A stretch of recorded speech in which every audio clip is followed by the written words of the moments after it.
Eric, Hey there. how are you? Doing well. Doing It's well. yeah, it's been a long time. I'm extremely excited to hear about your progress on your journey from healing. I remember orientation for you and your amazing crew. It's been a year, yeah? Is that what we Yeah, year just today. I yeah. arrived out. Oh Yeah. wow, here today. Well, After that's exactly. Yep. On July 10th.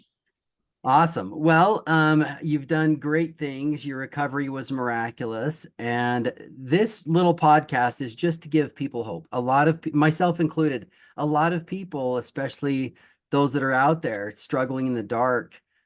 I mean, there's so many stories about the struggle and so many therapies and medicines and supplements and detoxes and mantras. I mean, it's just crazy, but actually hearing from a human that Yeah. they got well, I that's the whole point of this healing miracles. So I'm just going to kind of turn it over to you and maybe tell everybody kind of how you slipped from doing really well down to the dark and rock bottom, and then how you bounced off of that and what you Yeah, kind of absolutely. yeah. So so a little bit about, kind of my background, my story. I was born and raised on a farm in Western New York and an amazing childhood, amazing upbringing. My father came over from Germany when he was 14, family farm. We all lived there. It was interesting because in the work I've done the last year, I started to realize that that's kind of where this perfectionism and looking perfect from the outside to everybody was seated for me.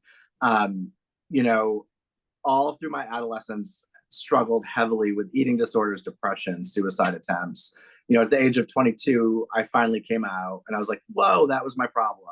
I'm cured. I'm fine.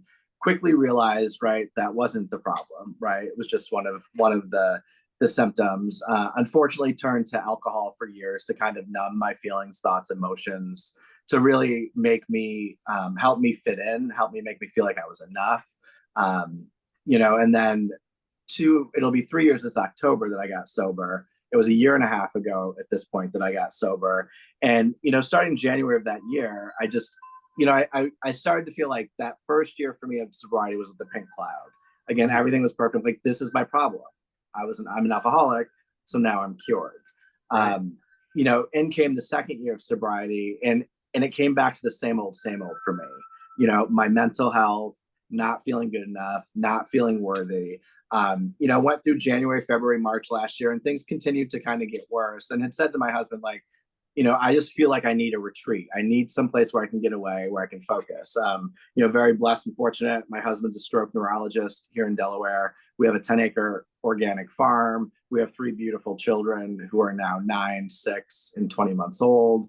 And I was working in government and politics for 20 years at very high level jobs, from chairman of the Delaware Democratic Party to running gubernatorial campaigns, etc. But I was using all of the political stuff to make me feel like somebody needed me, to Mm, make me feel wanted, right? It was a way for me to show my perfectionism. Like, even though I wasn't necessarily happy at it, like, okay, give me the goal and I'm going to get it done. So as I got to this kind of intersection last year, I'm looking for retreats, and probably did research on 3 or 4, and the bridge popped up as one of the lists and sent them to my husband. And what he really loved and said, babe, I think this is something you should try, because it's the combination, right, of Eastern, Western medicine. There's a background, with a traditional trained American doctor, but then it has all these wellness modalities, all these holistic things, right? That I would kind of dabble in for the years. And so that's what landed me out at the bridge. I mean, I will say the month before I left for the bridge, I was 100%, it was hard for me to get out of bed. I was not suicidal, but I really thought that everybody else's life would be better without me. I had these ridiculous fantasies of living in a rusty trailer on a mountain by myself with uneven sheer curtains that blew in the wind. And my husband would often say to me, like, well, how long is that going to make you happy, right? And I didn't know, but I just knew that's something I was looking at. And so when I arrived at the bridge, I remember, just similar to the way I walked into the rooms of AA, I just said, I'm real, I'm raw, and I'm ready. And I was looking to all of you, was looking to the bridge to, like, I didn't care what it was you told me to eat. I didn't care what you told me to do. I was one, and again, this sometimes is the type A personality perfection in me. Like, I didn't miss a single session. I didn't, coming back, it was funny. My therapist and other people said, here, like, Well, you know what they should have done to you is made you miss a session, sit in your room, and then talk about how you felt, right, for That's awesome. missing the session. And what was amazing for me when I was out there was, first and foremost, like, the first time in my life that I had a period of 3 weeks to do nothing but take care of myself. Mm. Right, like my job was to get up and show up, put my clothes on, take my shower, and show up. And I was going to be told what to do. I was going to be provided what to eat. And for some people, maybe that sounds crazy, but for me, that was always in control of everything and was having this feeling of just wanting to let go, it was actually the perfect place to land. Because while it wasn't that rusty trailer on a mountain with sheer curtains, the irony was there were sheer curtains in my room. I love There the was, I love yeah, like it has, and it's in my entire life. There's always been sheer curtains blowing. I don't know what it is, right? But then the room at the bridge overlooked a little mountain behind, and then starting to be exposed to these different modalities. I mean, I remember too. I'm a big outdoor person. I remember being very nervous about coming out there with the heat, and to this day now, I'm like, well, it made me okay with heat. No, it made me okay with heat with no humidity. Unfortunately, like in Delaware, we have this awful humidity. But it was the outdoor activity every morning, whether it was being just mindful meditation, hiking, getting up and moving, and not, for me, getting up and like getting 3 kids ready for school, putting my suit on and running, right? Right. I was able to get up and put on my workout shorts, put on my t-shirt, and just go sweat. Yeah. Let me ask you a question. Let me kind of jump in Yes. first. So, I mean, I resonate with a lot of that outside in solution for an inside problem, right? So Yes.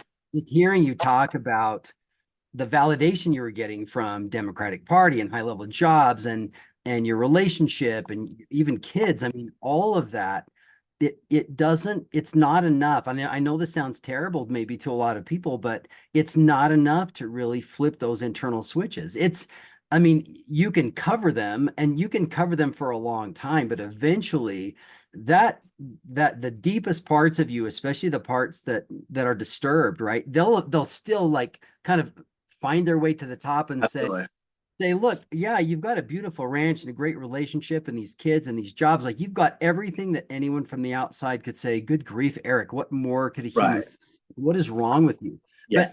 But that question, like for all of us, when you go inside and say, man, that's what's so stinking confusing is I have no reason, I have no external reason to feel this way, but I still feel this way. And Right. And then you develop this sense of guilt because of that. right. Because you have all this stuff and you should feel so grateful. I mean, and that kind of guilt and shame, which had been there forever. I mean, it's interesting, Dr. Brooks, what I often say to people, and whether I'm doing the forest therapy now work or when I'm working with my talk therapist, but I realized, whether it was the family, whether it was the campaign wins, whether it was the kids, right, the marriage, it was all almost like that fix, that high you get from drugs, alcohol, or sex. And then you're like, okay, no, you're not doing that again. But then you wake up in the morning and you're looking for your next fix, right? Like the best way to explain it with the political stuff was like, after every campaign, I'm like, I am done. I can't do this anymore. But I would wake up the next morning looking for my next win, right? And I'm using that analogy because that works really well with the campaigns. Like it was the win you were looking for, but it was that constant band-aid, but then the emptiness was still underneath there. That right? hit, That, yeah. Yeah. And that's what, to me, when I got out there, and I remember one of the first sessions, it was working with one of the practitioners out there where it was, it was a mix of like Reiki and massage work. But I will never forget, because we had the opening and the orientation by you and, burn the ship, which I play all the time, like when I need like that big ugly, like, and I was getting there. But then this session, everybody kept telling me my first few days, you're holding everything in your gut. And it was ironic for me because my entire life, I responded to any stress, any excitement, like to intestinal problems. Like that is what had just always happened to me. Stress triggered it. Joy triggered it. And I'm like, well, this is interesting. They're telling me they just feel that energy in my gut. And, kind of did the meditation. And she had me close my eyes and imagine like a fireball moving down my body.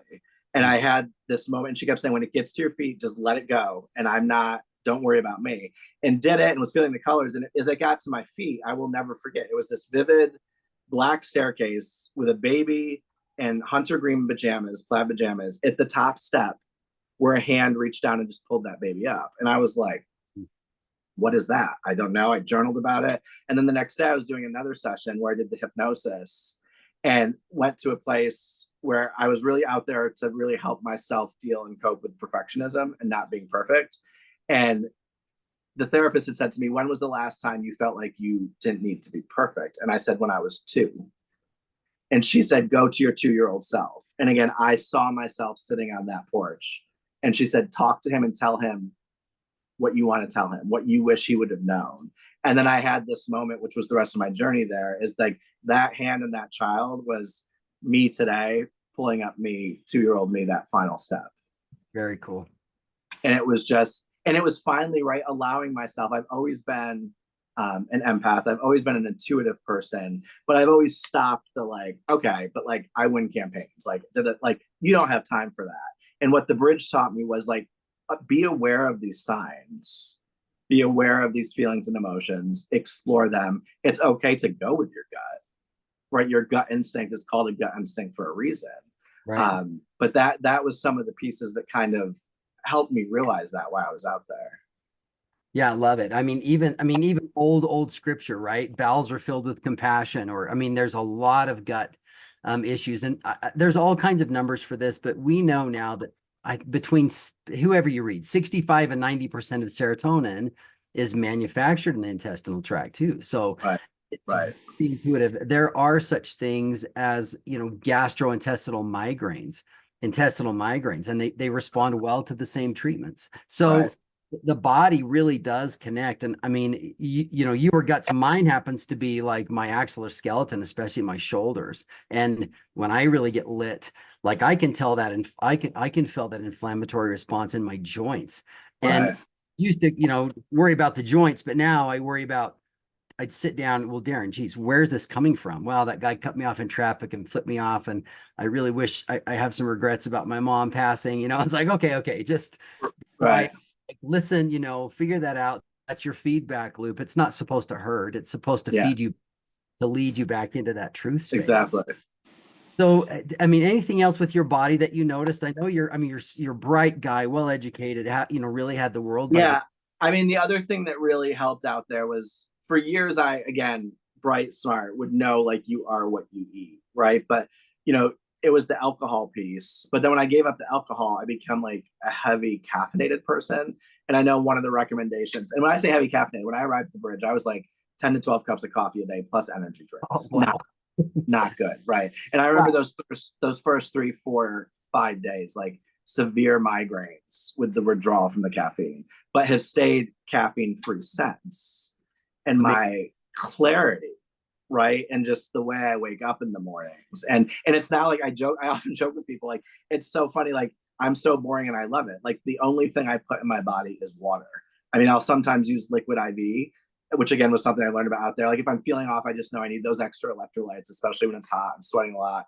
But then also the water consumption. I learned they're like half my body weight, try to shoot for ounces of water. And I always, every day I'm aiming for 100 to 120 ounces. So it was the caffeine piece, but also I had never considered myself to be a person that had problems with like gluten or sugar, but realizing for that 3 weeks how, right, like I would have thought I lost 50 pounds. I had only lost 10 pounds. I mean, I don't want to say only, but it was 10 pounds, which was a lot for 3 weeks. Yeah. But it was the heaviness of crap again that I was holding in my gut. Right. And just going back to that gut, how whether it was the mental, the spiritual, or the actual physical piece, like it was all sitting there. So, that was also something really big and something that I've really focused on. It was wild. I got back from the bridge and everything was, folks that I met there, my husband, they're like, just, okay, you're doing this amazing pause, take a year to be calm, right? You don't need to figure out what's next. I'll never forget it. It was the most amazing, profound thing I ever did in my life. I wrote my letter of resignation from the Salt Lake City airport for my last political job and decided that I was closing the chapter on that amazing 22 years experience. I will never regret it, right? It's made me who I am. It's given me this network of people in Delaware, but I just knew leaving the bridge that was no longer for me.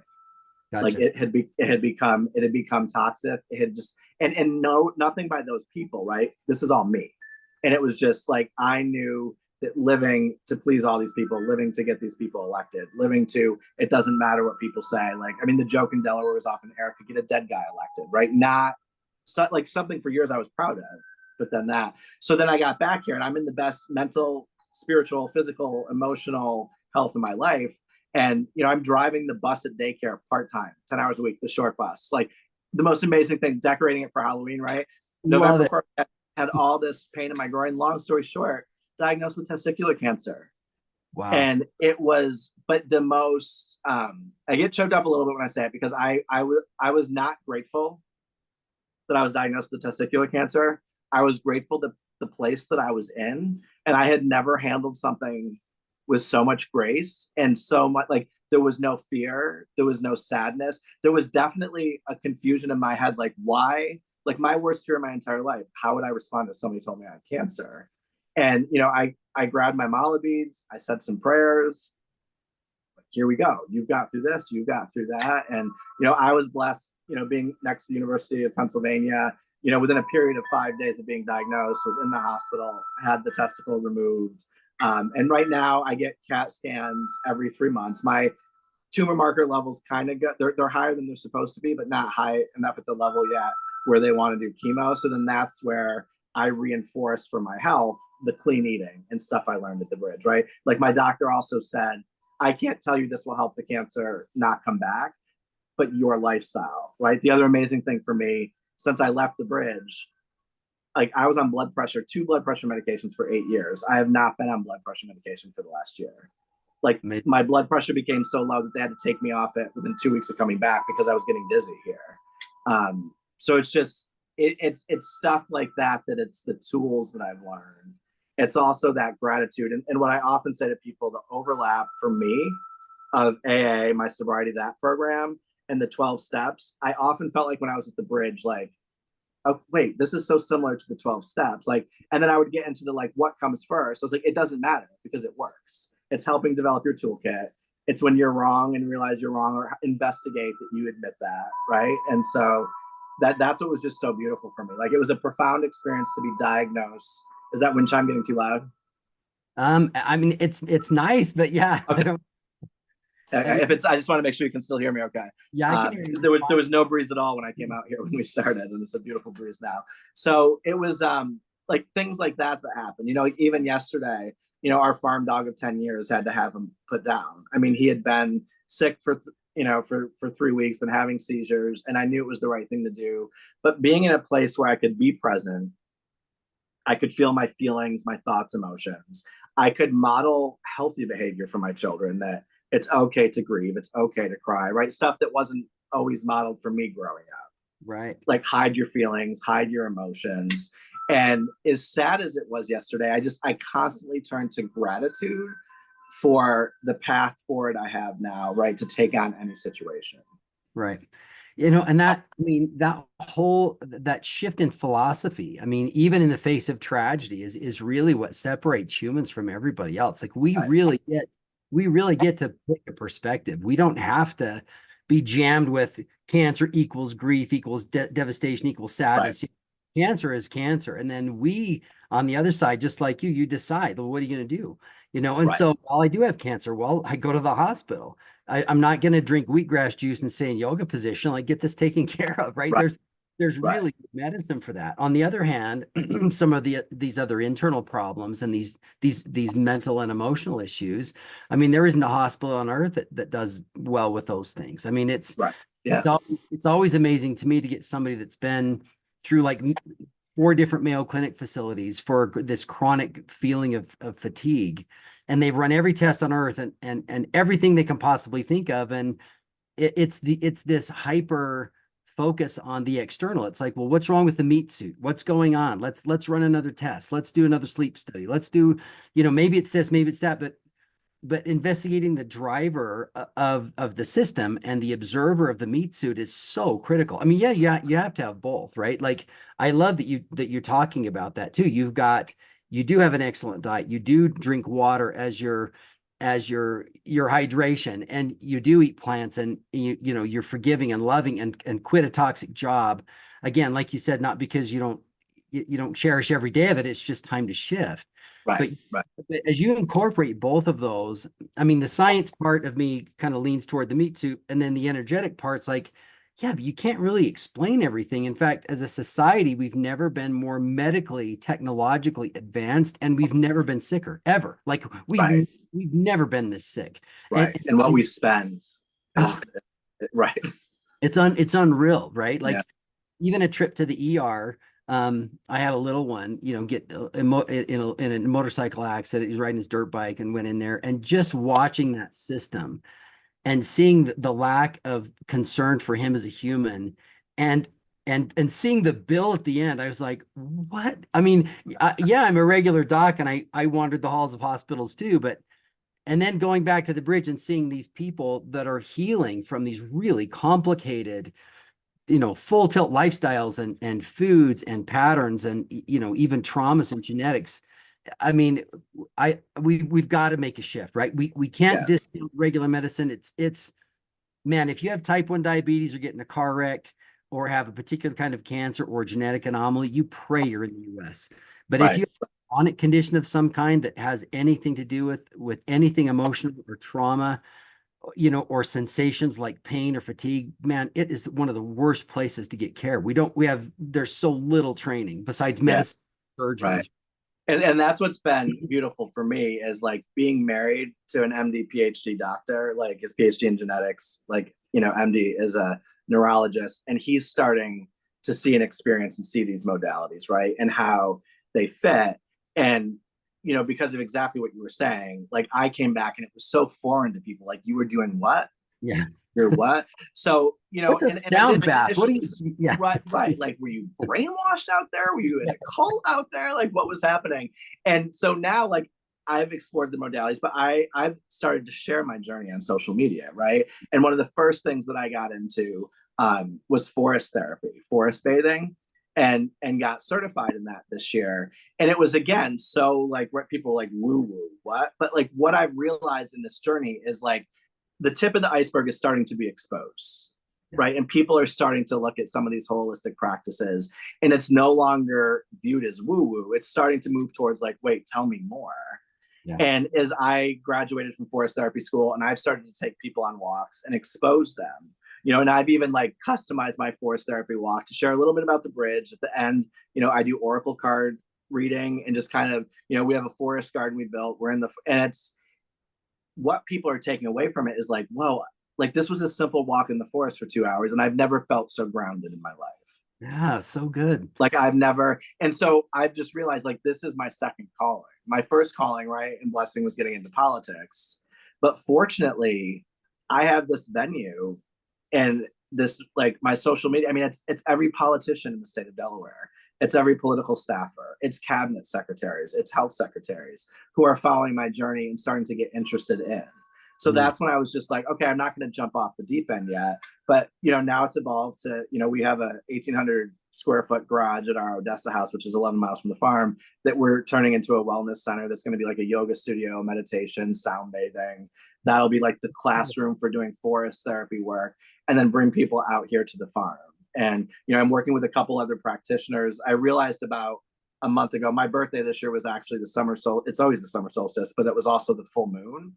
So I did a get together here at the farm, invited 12 different practitioners where we all shared our expertise, from painting to the Reiki. And at the end of it, like all these people got a chance to meet each other. We're sitting around our saltwater pool with the feet in after we did a full moon forest walk.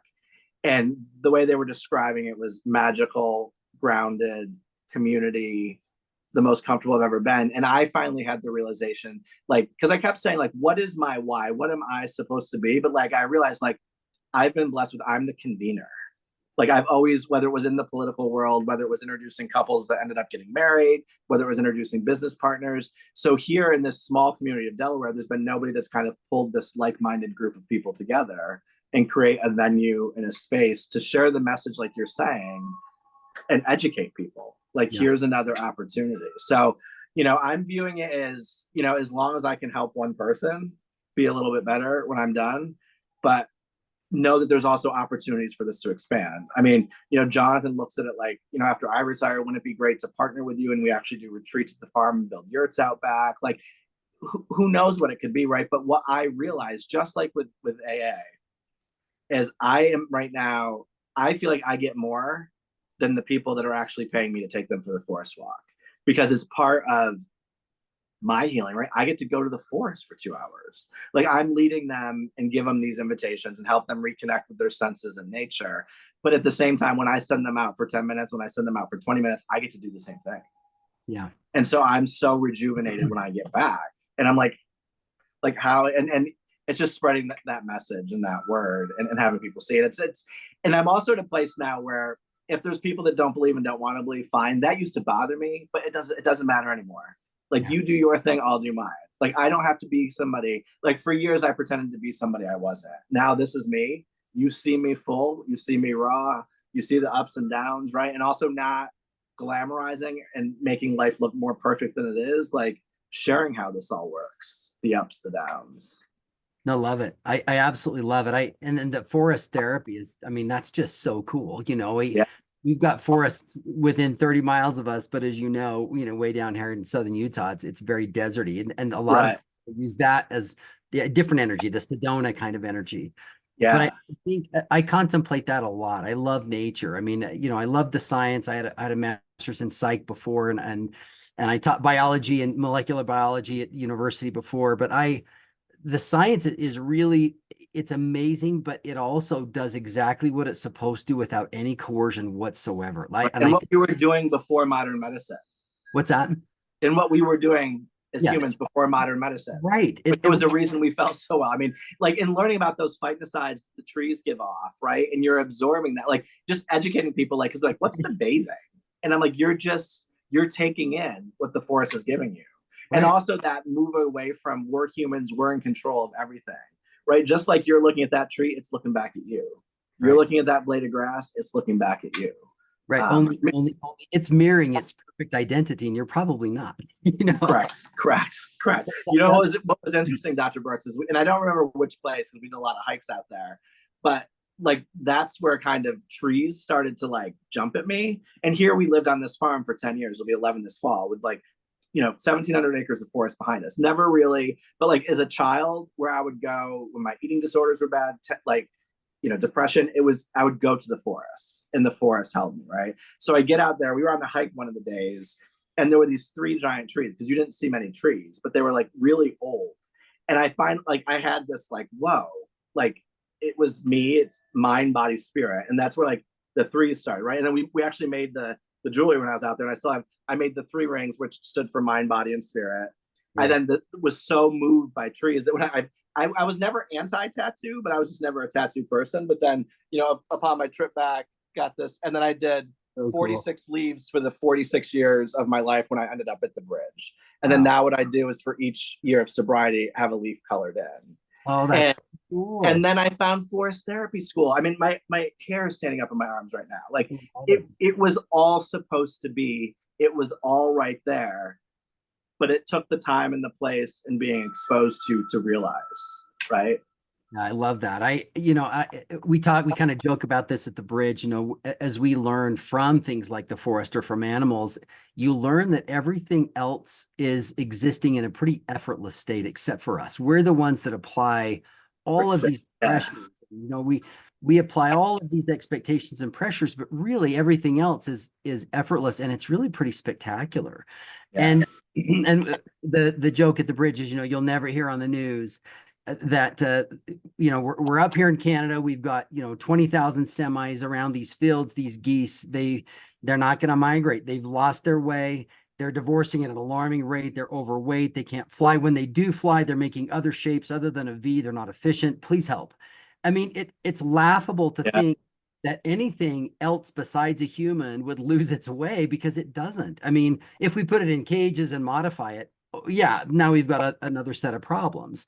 Right. But when you just look out like that, the whole idea with forest and animal therapy is just you just watch how they do that and try to ingest that effortlessness in being your own self. Right. The tree isn't there going, oh, it's so hard. If I was, I'm a Douglas fir, but if I was just a pine, I just, right. There's no message like that in all of nature. It just kind of does its thing. I was actually thinking that this morning. We have 2 horses, and I was watching them, like, again, as a human, miserably heat, the heat today, the humidity, and they're just grazing on the It's grass, hot. just great, Yeah, right? Like, right, they're in the sun, they're not hidden in the barn in the right. shade. And it's exactly what you said, whether it's like so effortless, and we put these barriers on ourselves, we force ourselves into these boxes, we have these unmanageable expectations, right, that has been put upon us. I mean, that's the other interesting thing, is really, I spent a lot of time the last year looking at generational trauma after the bridge and going back generations. And I mean, it's been mind blowing. And like how my work sometimes will impact my siblings, my cousins, but then some of them are starting to do it. Like I found out through this work and I didn't know. I mean, 6 years ago, my cousin became a shaman. And here we grew up riding horses together, and I didn't know. Like she's like, well, you were in politics, I was doing my thing. And now like we're collaborating together and looking at opportunities to work. And it's just, it's unbelievable. It's unbelievable. Very Yeah. cool. That book, it didn't start with you.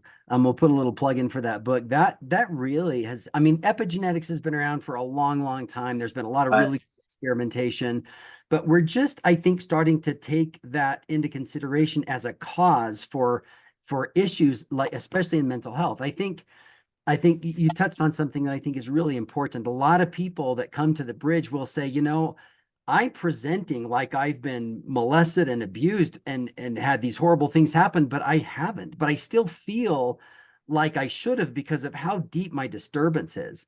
And like you say, that generational trauma can also be a huge clue in, Absolutely. Yeah. in I was reconciling. one of those people because I was always like, nothing bad ever happened to me. Like Yeah. I had the most glorious childhood that people would want, right? The family, but then realize, oh, it started before me. Yes. And it's and been and you, passed and you down. Yeah. yeah, and you carried that with you. And also knowing, right, that doing this work, like you're breaking that sequence for Yes. the next generation and not passing it along.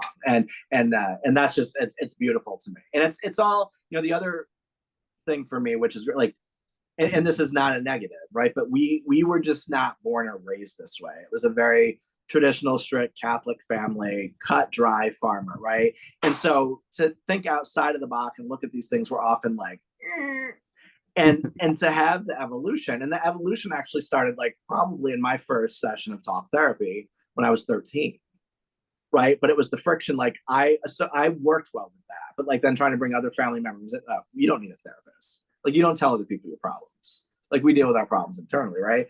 But that whole importance of communicating.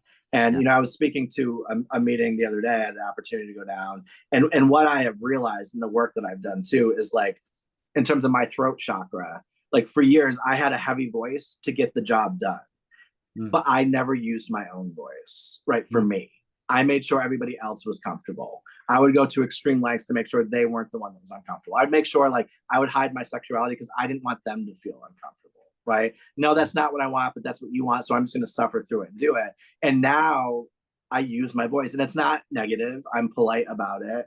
But like when you communicate things, they work, right? Imagine that. Right. Like Well, share your, yeah. right. And too, this is silly, old news, but your body really is a lie detector. I mean, it really does. I mean, it's so Yeah. obvious that it can take a rudimentary machine and make a needle move if you're not integrous and not authentic. I mean, think about what that could, what that's doing to your biochem and to your disease processes and Destroying you. Yeah. it's just grinding and grinding. And sometimes we think of honesty or integrity as like, well, did you take the cookie from the cookie jar? Oh no, yes or no, that's not, I mean, yeah, that's honest and dishonest, but I mean, the truth is that we're all beautiful and spectacular. So dishonesty also can be, I'm not that great. I'll never make it. My needs aren't really important. My voice isn't that big of a deal. And Correct. your body's like, that's not true. And you're like, well, but that's the role I'm going to play. Well, then you're going to get sick. Well, that's not fair. Well, yeah, the sickness is going to help bring you back to that space where you can finally learn, look, the reason your meat suit and your mind aren't playing nice in the sandbox is you keep feeding it these pieces that aren't true, that's not authentic. And your body's feeding back going, okay, well, headaches, GI, chronic fatigues, fibromyalgia symptoms, whatever, Yeah. and I think that's what's so special about using these modalities to heal a human, physically and emotionally, is you start realizing that it's not just thoughts and energy, it turns into biochemistry. It turns Right. into Yeah. it turns into processes. It manifests even in blood tests. You can see the difference. We had this gal in this last session, and she wouldn't mind if I told, but she came in. She had been on an insulin pump since she was 7 years old. Type 1 diabetic, super brittle, very, very like had to watch everything like a hawk. She knew herself and her blood sugar to the T in her 40s. I mean, she'd had a lifetime of this. Mhm. And after her first session of this reconciliation with her mind and her body, she noticed her sugar drop like, I mean, I want to say like 25 points, which is really, she couldn't believe that. She goes, that doesn't make any sense because I know I don't have a pancreas, and why would my body now be that much more efficient? And so she came to me and said, look, I don't know if this is really in this realm or not, because it shouldn't be this physically, like I shouldn't be able to manifest that this physically without a pancreas, but I'm Right. telling you, I've got a machine that tells me my numbers, and I know precisely with every carb I eat what that does. And she monitored that throughout her stay, and she said that it would fluctuate up to 30 points depending on the way that her mind and her body were dancing together. And she ended up having to turn her pump down because the way Yeah. she processed that, that sugar was much more efficient. So Yeah. that was, I mean, I would have never guessed that with Yeah. somebody that. I mean, that was exactly me with Carrie with my blood pressure. I mean, we had some days where I think she was almost to the point to call you. I mean, it was like 191. She did call me one day. Oh, She's like, okay. oh, Yeah. oh. And we were like, what is, I said, it's never been like that. Right. But now that you're saying this, I'm realizing, I mean, yes, some of that was the physical activity, but it was also like the intense work that I was doing. Yes. Right. And there were times like, I'll never forget after the sweat lodge. I mean, I've had multiple colonoscopies in my life, and that's what it felt like. But for a day, but it came out of me. Right. And it wasn't just the physical stuff.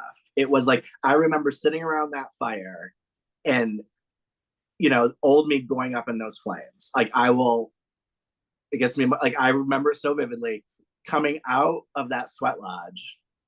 And the only way, I forget which team member it was, but I remember finding a tree sitting underneath it. And the only way I can explain, like, I bellered. And it was like the old me died. And my higher power was holding me. And I am telling you, Dr. Brooks, I've told so many people that story. But then to come back, right? And I was so worried about the heat, and I got through all that. But to come back and to have that physical discharge of that crap too. I mean, between that, the blood pressure, it's all, and it taught me, right, to no longer, I always had to question things. I always had to have an answer. And my thing now is, no, it works. Yeah. It works if you work. I mean, the other, profound thing to me that, I really want to quick say, because I think it's so important post bridge, is like, I fully took advantage of those 7 appointments. I still see Mary once a month. She's my spiritual advisor. Love her. The most amazing person. I will talk to her for the rest of my life. I mean, she was the person I called the day I was diagnosed with the cancer. Don't know why. Just picked up my phone. She happened to answer it that day, and we cried together. We prayed together. But I have realized the last year, it takes time. It takes effort. And we are trained to not take that time for ourselves. And I truly, I'm looking at like 20 hours a week that I've spent the last year, right? Between my working out, between going to yoga twice a week, deep tissue massage once a month, going to Reiki person for my energy work. And you have to invest that if you want to continue this. I mean, it's just like, right, if you join Weight Watchers, you quit, you're going to gain the weight back. Like, you can't expect to come back from the bridge and just that 3 weeks change you for the rest of your life without doing any other work. But what's so profound to me is the amount of time it takes. And that's where I'm grateful for. I mean, Mary was the one that told me very bluntly out there, stop trying to figure out the why and the what and what's next. Just be present. And Jonathan, my husband, was blessed where he's like, I'm fine with you resigning, but my ask of you is that you do nothing for a year but take care of yourself, and that you invest this time, right? Which is it's a blessing. And I know not everybody has that, but it's just, that is my lesson that I keep saying to so many people. Like, you can have these outcomes, but you have to be willing to invest in yourself. Right. And it's not just financially, it's time, right? It's spirit, it's love. It is. Love it. And there's days where you're exhausted from doing it, but it's leading me in the right direction. Yeah, I mean, beautifully said. I love that. And I think about you going from these high stress, political venues and all of these really important, pieces and meetings and all that to a bus full of these beautiful little kids. Beautiful kids, or like I'll be out in the forest, literally hugging and talking to this tree or this mushroom I found. And it's like mind blowing because it's only been a year, right? But the fact that like we've lived here for 10 years and I've been in this forest more the last year than I was that entire 10 years. Mm. And like, it's, I have my sit spot, my place that when I just know things are feeling funky, I go, but like, it's the yin and yang of, whoa, this is where I was. Right. And I think that's sometimes too, like some of these elected officials and stuff are like, what happened to you? But then others will be like, take us for this walk. Like, right. what is this? But then as you said, like, the first day the kids got on the bus, I started singing The Wheels on the Bus, and my husband was laughing. He's like, I'm good with this. Is it bringing you joy? And I was like, it's joy at levels I've never felt. That's so cool. Like, it is just, yeah. So cool. I mean, so many of my friends are like, wait, so let me get this straight. Like, you're driving a bus with like screaming kids and it's bringing you joy? And I'm like, it's amazing, right? Like, it's, yes. Yeah.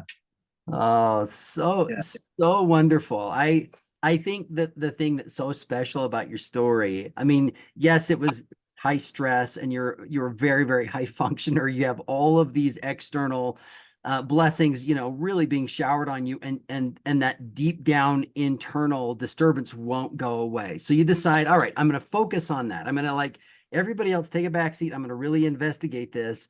And now, I mean, just like your high school mind, it didn't work very well in college, and that one didn't work very well, when you got married, and now that one's not, didn't work perfectly when you had kids, and that one didn't work very well. I mean, we have to constantly evolve and develop. It's this process of these steps and development. And so to have you go through this amazing experience, and now this new development is like, all right, let's take this. It might look like you're giving everything away, but you're actually gathering all of this. Oh, I'm getting so much more than I've ever received in my life. It's so cool. Yeah. So cool. Yeah. And the other thing which has been interesting for me is like, I definitely lived a life where I hated change, right? And now, like, I'm like, change is so amazing and change is so awesome. But then I'll have people from my old life, whatever, be like, you've changed. I'm like, I have, and it's great, right? It's not a negative. Like, change is not a negative. Like, it can hurt and it can be painful, but you can also find the pieces in it that it's like, it rebuilds you.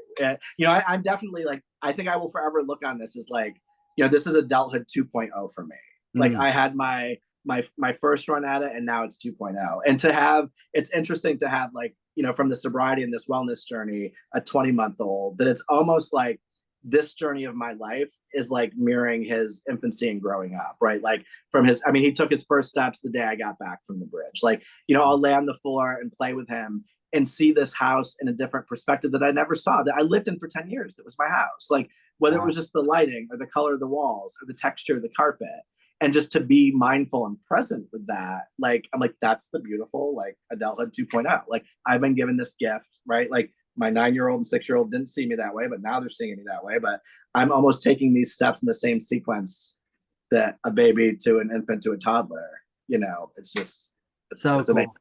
So cool. And your body is healing and your mind's healing. I mean, it seems like just just exactly what you needed. I mean, you've done the work, you've continued to work, just like you said, and all of that's critical. But Erik, thanks so much for your time. Thank you for having me. I was so excited when you called. I know you're busy, but I could talk to you all day. But thank you so much. Yeah. I think this is going to be very impactful for all those people out there that are just high level, burning out, never really addressed themselves, never taken the time, and who knows what it's going to produce. But my goodness, is it ever worth the investigation? Is it ever worth the journey? So absolutely. Well, as always happy to talk to you or others or anybody that's interested in talking about Brit. So. I'll send some your way. All right. Thanks a lot, Dr. Brooks. Have a good one. Thank you so much. Have a great day out there. Nice work. Thanks. Bye.